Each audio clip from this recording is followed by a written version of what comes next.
What is up, my thrifty friends? Tabs here from the Urban Goddess Shop. Welcome back to my channel. Today's video, we are doing a work with me. I keep you company, you get work done. We are just co-workers hanging out, and I basically chat your ear off with everything and anything reseller news related. If you are new to my channel, I am a Canadian reseller. I'm a mom to 2 girls, a wife. I work part-time in a hospital pharmacy, and I love to sell used clothing. It is my jam here on YouTube, and I share everything about my business, helping you grow a side hustle reselling clothing as well. All right, we're going to jump into it. We have lots to talk about. I got some surprising reseller influencers working with a company, which kind of surprised me. Some changes to eBay in their privacy and data sharing policies. I have a comment from a buyer. I have a new case to talk about as well. We'll do some designer names. I have a fun few things mixed in. Okay, we're just going to do that. We're just going to jump right into this. First is my life update. So I was gone last week, all week. I left pretty much on Friday. I came home 2 Fridays ago. I came home on Sunday, repacked, left Monday morning, gone till Saturday. I was literally home for I think an hour and a half, and headed out to my father-in-law's, who is about an hour and a half away. I had borrowed his car. My car has been acting up. I just want to get 2 more years out of my car without buying another one. And yeah, it was just acting up. So I borrowed his car. He has an extra one that I could use, and just had to drive it out there last night. Jeff was out there, spent the night working on our ambulance. We're kind of getting everything together. We have our channel name. We have a bunch of footage, so I got to start organizing all that. And I'll be releasing it. I know I keep saying I'm going to do this right away, but it's really just been kind of crazy for me lately. But I am hoping to have it up and going within the next 2 weeks. Maybe tonight I'll just start the YouTube page. So yeah, as soon as I do that, I promise I'll share with you guys. But until then, just trust me, it's coming. It's going to be awesome. It's going to be a ton of fun hanging out with Jeff and I. Okay. Yes, visit with my mom went well. Got to see my brother. Yeah, it was a good visit. Business wise. Oh, and this week coming up, I think I'll work 2 days. I work tomorrow, and then I'm going to try and hunker into my business. I got to get ready for taxes. And yeah, I got to do a few things. I have a long list of things I need to do this week. So I don't know how I'm going to fit everything in, but I will do my best. Business wise, things have been slow, really slow. I don't know what's going on. I don't know. Still yeah, I didn't list this week, but I did list quite a few things before I left. I think I was able to hit 30 new listings.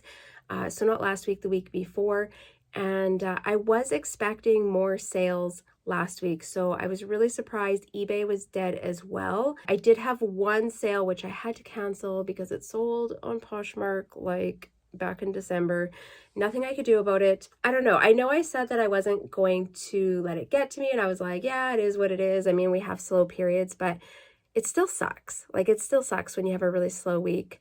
I think my sales are $691, just below $700. I am going to use my shoppers tonight and send out some aggressive offers, but I'm not sure how that's going to work because I've been doing that all week and not many people have biting. It's not anything else related. And that was the other thing I was going to say too. I know I like to look at the analytics and the data of what's going on.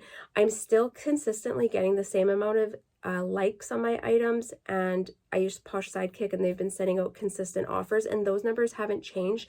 It's just that people aren't biting right now. And same thing on eBay. I sent out a ton of offers. I probably send 3 to 5 a day, which is pretty high for me because I only have 100 and maybe 30, 40 items on eBay right now. And still nothing. People are tight with their money. And I don't know if that has to do with all the banking stuff that's been going on. Inflation is catching up to people.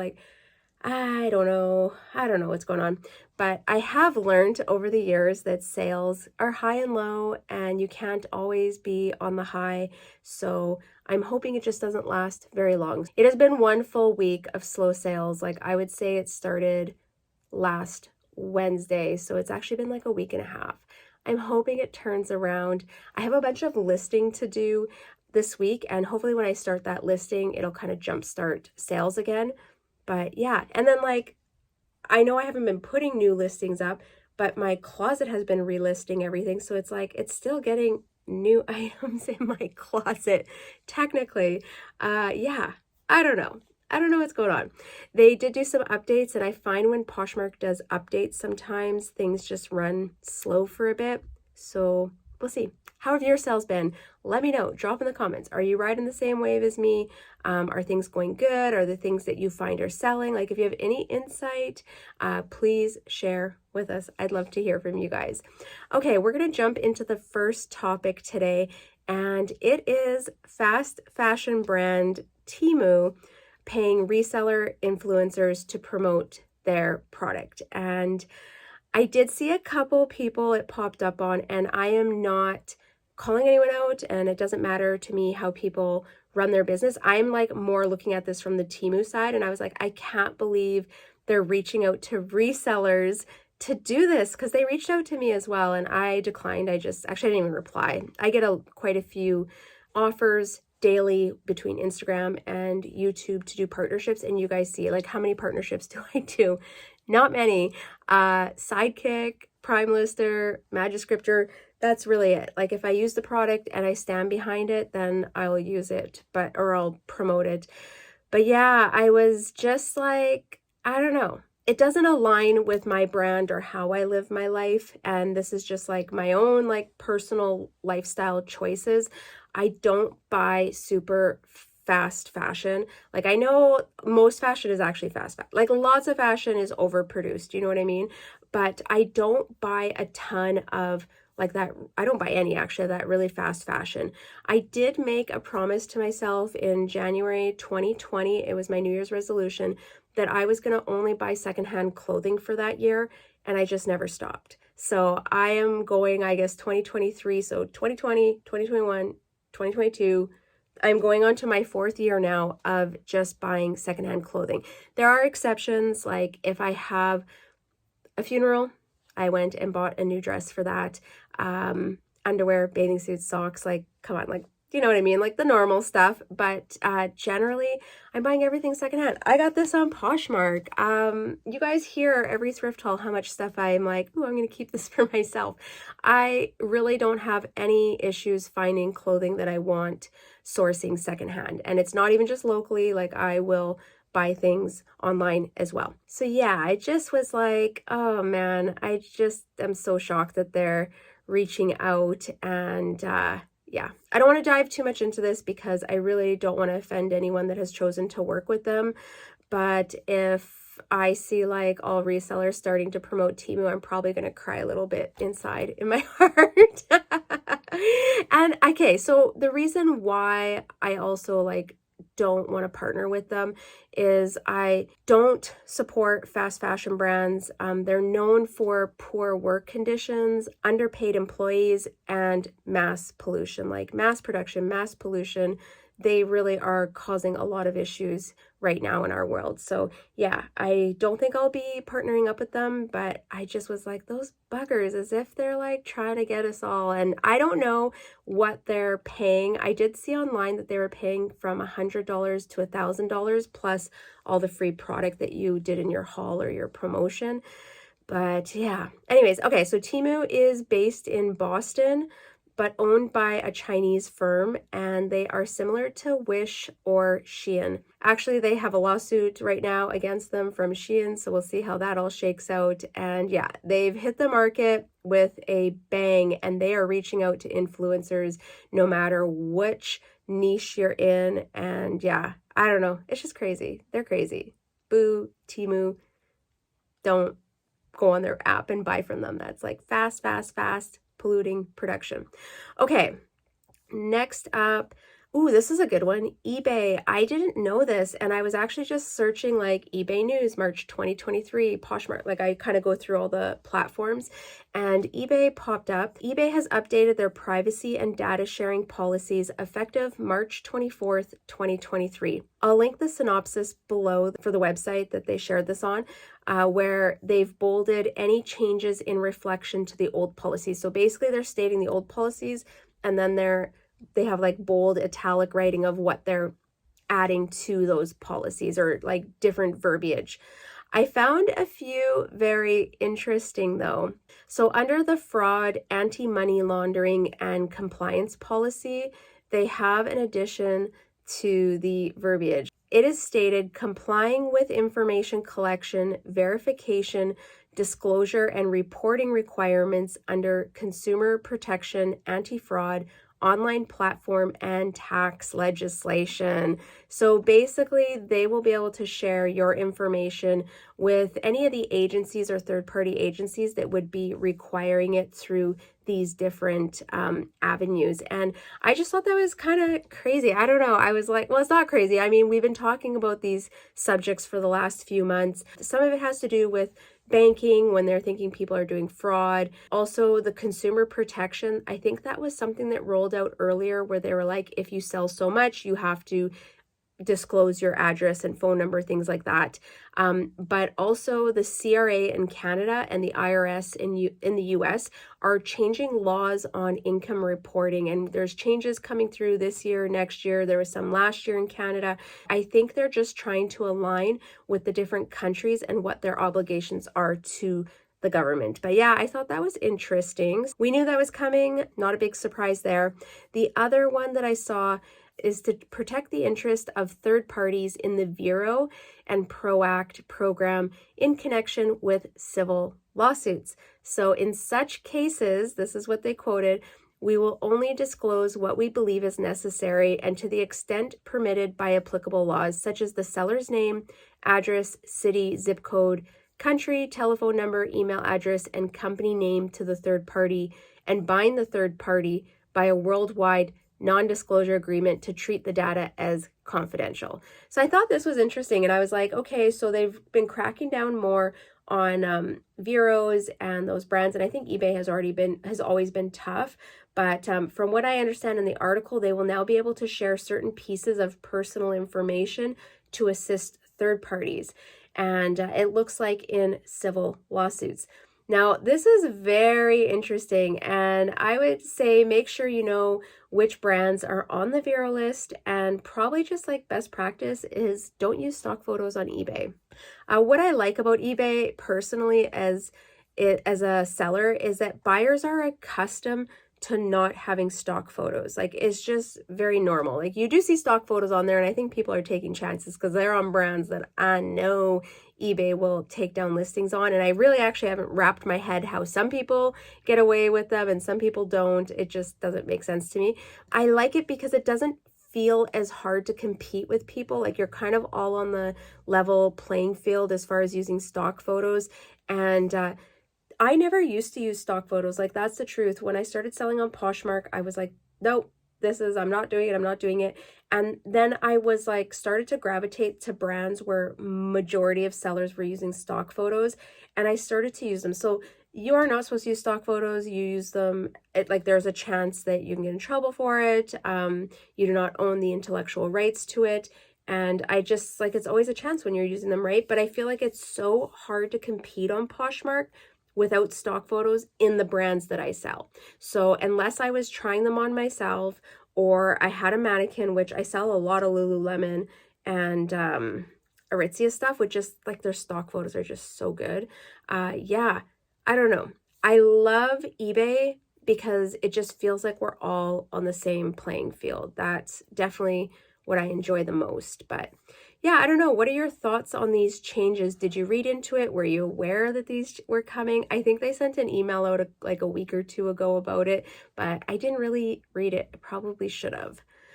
So yeah, if you have any take on it, share it below. Let's hear what you guys have to say. I know there's probably going to be some comments on stock photos because it's a controversial topic. Like, either you use them or you don't use them and you either feel strongly against them or you don't really care. And it's okay to be on either end of the spectrum. Like it's your business. You can do what you want, right? But yeah, I'd love to hear what you guys think on these little pieces of information. Next, I had a recent case, and I'm going to start talking about my cases because I feel like we need to just talk about this. It's common, it's normal. People get cases. So the buyer bought a 3-piece bundle, and I've talked about this topic before. They stated the cardigan had a small hole in it in the side seam. To be honest, I couldn't confirm either way. I did not recall seeing it. Doesn't mean it wasn't there. Buyer stated they didn't want to return it, but possibly a small credit. And they wanted acknowledgement that the issue was. And I think they wanted me to acknowledge, and I was like, okay, I was not aware. But I've been doing my best to not comment in cases unless I feel like I need to state facts. With this one, I had no facts to state. I wasn't aware of it. So I just kind of kept quiet and was like, well, whatever, Posh will decide what they do. And I had a feeling they were going to pay out the buyer with it, which is exactly what they did. So they added a comment into the case, and it just said, Posh we have reached an agreement with the buyer and released my funds. And then I also received an email saying in the email, it said they declined the case and they released my funds, but I don't think that's what they did. I think they gave like whatever, a $20 or $15 credit to the buyer, but also released my funds. I did get full payment on those. It's just, I don't know. I think they're trying to work more with buyers and sellers, buyers mostly, you know what I mean? And instead of just going straight to a refund, I think if they can give them like, a $15 credit, really that's what it's going to cost Posh to return ship the item. So why not just give some money to the buyer and make them happy? I also think it can go the other way and people get used to that. But I want to believe that if people are consistently complaining and opening cases for like these minute things, and I mean, a hole isn't minute, but you know what I mean? We all get like some of those ridiculous cases. I hope Posh is looking at their track record and deciding if it is appropriate. Also, I feel like I have a little bit of a frog in my throat.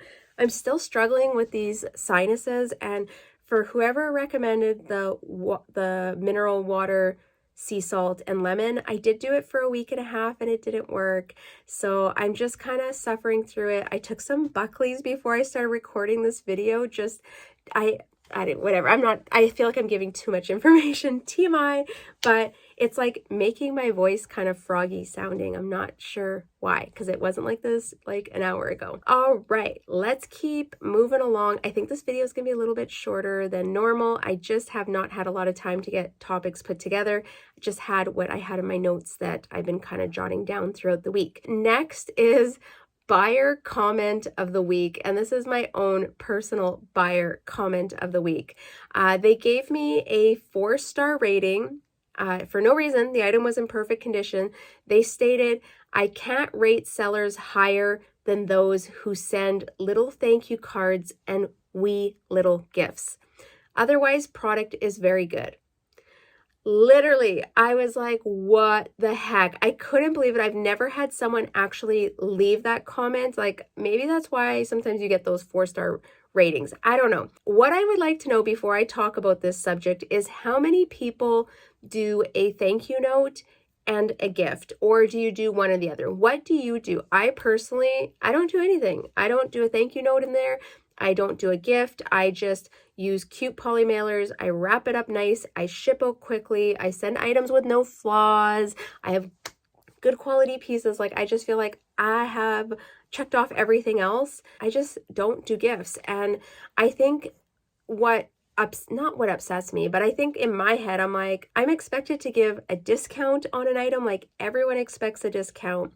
Plus, I have to give shipping discounts. So now I'm taking like, on top of Poshmark's 20%, I'm also taking off whatever discount I give them, 20, 30%. Plus, I'm taking off the first level of shipping discount, right? Like, that all cuts into my profits. I call them my losses, but I know some people just call them the costs of running their business. But however you view it, yeah, doing cards and small gifts just adds to the cost of every single item again, right? Like, it's just more costs. Now, I will state I have been considering doing thank you cards, and I had a good conversation with someone that I think I'm gonna get some cards made up in the next week or two that I have a cute idea. And if you buy from me in the next month, you'll probably receive one of these because I'm gonna try and get them ordered this week. I would never personally rate someone less than 5-star because they didn't send me a gift or a thank you note. If the item arrives in a timely manner, which for me, it's like, I'm pretty lenient, like please just ship it within 5 days. And the condition is as described, like there's nothing hidden, you know what I mean? Like they took pictures, they stated the information and it meets that, I'm giving them a 5-star. They met their obligation to me. Nowhere does it say I am obligated to send out a thank you note and a wee gift. Adding free stuff, I don't think that is needed to be a seller. And I'm calling this one out, but honestly, like, I don't know, the last 50 ratings have probably been 5-star. You know what I mean? Like, it's just that one person that can kind of irk you, get your feathers raised up on the back of your neck. And rant, I'm going to have some cards made up. But I do have one more question for you guys. Have you ever received a comment like this? Has anyone ever commented saying they would have gave you a 5-star, but you didn't send a thank you note and a gift? Because I think this was a first for me. Whatever. I'm not sending out gifts, so whatever. It's just not going to happen in my closet. All right. Oh, and then another interesting fact about this, which I'm hoping you guys can help me figure out. So when I clicked on her to just see like where she was located or whatever, like her about page, she was actually a US closet. And I thought that was strange. And I went back to the shipping label in my email and it was sent to like, I think the Vancouver area, but her actual closet that she made the purchase from was a US closet. Now, I thought I heard a couple months ago that Poshmark did an update where you could enter in an alternate address from another country. And I was like, how would this apply? I didn't quite get it. But I think if you were, say you were living in Seattle and you had a friend or family on the Canadian side, you could have your US address and then you could have your Canadian address or like your whatever, alternate shipping address, and you could have it shipped there. I don't know. Like, I feel like that's how I interpreted it. If you guys know anything about this, please share, drop in the comments. If you've had this happen to you, please let me know. I just found it really strange. And yeah, I just found it really strange. But anyways, okay, just had to throw that out there. All right, moving along. Last week, someone commented, and I'm sorry, I cannot pronounce your name, that a guy came into her live show making disgusting comments about her body and that he wanted to sleep with her. Like, for real. Because she was live, she couldn't do anything and asked the people in her show to report him. I think there needs to be a word filter in Posh shows if people are commenting. Like, you know, when you write eBay or you write Instagram in Poshmark and it like turns it all into stars, like the word just will not show up. They need to do something like that. And I don't know what they can, like, I don't know how they could set it up, but there has to be a way that they can protect us in our live shows. And I know there was changes where you could clear the chat, but I don't think you can actually block someone while you are running your live show. Or maybe if you went on to another device, maybe you could click on it and then block it. I'm not sure, but yeah, I just think they need to do something about that. That is so crazy. That is actually the first time I've heard about that on Posh live shows. And I think the other workaround could be is us allowing us to have moderators. I do like on Whatnot that you can have a moderator. Maybe there's another reseller that's showing up to your show that you know that's willing to just kind of help in the comments. I found it very, very helpful when I was doing live shows, having someone just to help moderate the show. And they would just have a few extra privileges. But otherwise, yeah, I don't know what else you could do. And I know the moderator had the right to kick someone out of the show or to block them from that specific show. So it may not have been a block completely, but I think you could block them from coming into your show. So if there was like someone you were like, hey, if this person shows up, please remove them. you could do that. I wish, yeah, Poshmark has to sort that one out.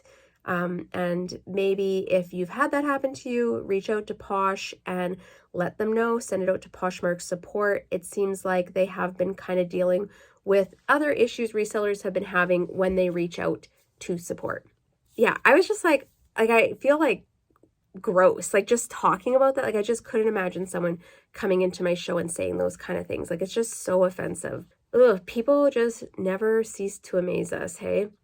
Okay, this is a fun one. We're going to do this, and then we're going to do our designer or just brand names that we pronounce incorrectly. So first one is there a reseller rule that you wished everyone followed?